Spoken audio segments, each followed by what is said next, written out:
ಆದ್ರೂ ಕೀರ್ತಿ ದೊಡ್ಡದು ಅಂತ ಹೇಳೋ ಹಾಗೇನೆ ಈ ಬೆಳ್ಳುಳ್ಳಿ ತುಂಬಾನೇ ಹೆಲ್ತ್ಗೂ ಕೂಡ ತುಂಬಾನೇ ಒಳ್ಳೆಯದು. ಹಾಗೆ ಅಡುಗೆಗಳಿಗೂ ಕೂಡ ಯೂಸ್ ಮಾಡೋದಲ್ದೇನೆ ಇದನ್ನ ನಾವು ಮೆಡಿಸಿನ್ ಆಗಿನೂ ಕೂಡ ಬಳಸಬಹುದು. ಸೊ ಅದು ಹೇಗೆ ಈಗೆಲ್ಲ ವರ್ಕ್ ಆಗುತ್ತೆ ಅಂತ ಹೇಳಿ ತಿಳಿಸ್ತೀನಿ. ನೋಡ್ತಾ ಇದ್ದೀರಲ್ವಾ, ನಾನು ಒಂದು ಸ್ಪೂನ್ ಅಲ್ಲಿ ಈ ರೀತಿ ಒಂದು 2 ಟೇಬಲ್ ಸ್ಪೂನ್ ಅಷ್ಟು ಕೊಬ್ಬರಿ ಎಣ್ಣೆನ ತಗೊಂಡಿದ್ದೀನಿ. ಅದನ್ನ ಒಂದು ಸ್ವಲ್ಪ ಬಿಸಿ ಮಾಡಿಬಿಟ್ಟು ಇದರಲ್ಲಿ ಜಜ್ಜಿರುವಂತ ಬೆಳ್ಳುಳ್ಳಿನ ಹಾಕಿ ಚೆನ್ನಾಗಿ ಬೇಯಿಸ್ಕೊಳ್ಬೇಕು.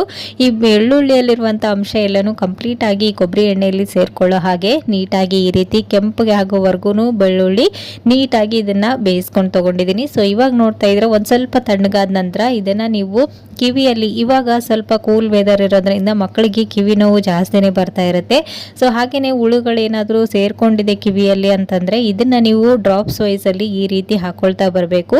ಸ್ವಲ್ಪ ಬಿಸಿ, ಇದು ಉಗುರು ಬೆಚ್ಚಗೆ ಅಂತ ಹೇಳ್ತೀವಲ್ವಾ, ಸೊ ಆ ರೀತಿ ಇರುವಾಗನೇ ಈ ಒಂದು ಆಯಿಲ್ ಅನ್ನ ಕಿವಿಯಲ್ಲಿ ಹಾಕೊಳ್ಬೇಕು. ಆ ರೀತಿ ಹಾಕಿದಾಗ ನೀವು ಹಾಸ್ಪಿಟಲ್ಗೆ ಹೋಗೋದಕ್ಕಿಂತ ಮುಂಚೆ ಕಿವಿ ನೋವು ಏನಾದರೂ ಬಂದ್ರೆ ಈ ರೀತಿ ಫಸ್ಟ್ ಏಡ್ ತರ ನೀವು ಇದನ್ನ ಟ್ರೈ ಮಾಡ್ಬೋದು. ಸೊ ತುಂಬಾನೇ ವರ್ಕ್ ಆಗುತ್ತೆ. ಕಿವಿಯಲ್ಲಿ ಏನಾದರೂ ಹುಳು ಸೇರ್ಕೊಂಡಿದೆ ಅಂದಾಗ ನೀವು ಟಾರ್ಚ್ ಎಲ್ಲಾನು ಹಾಕೋದಕ್ಕೆ ಹೋಗ್ಬೇಡಿ, ಮತ್ತೆ ಹುಳುಗಳು ಬೆಳಕಿಗೆ ಮತ್ತೆ ಒಳಗಡೆ ಹೋಗ್ಬಿಡುತ್ತೆ. ಸೊ ಹಾಗಾಗಿ ನೀವು ಈ ಒಂದು ರೆಮಿಡಿನ ಟ್ರೈ ಮಾಡಿ ನೋಡಿ, ಖಂಡಿತ ಯೂಸ್ಫುಲ್ ಆಗುತ್ತೆ. ಓಕೆನಾ?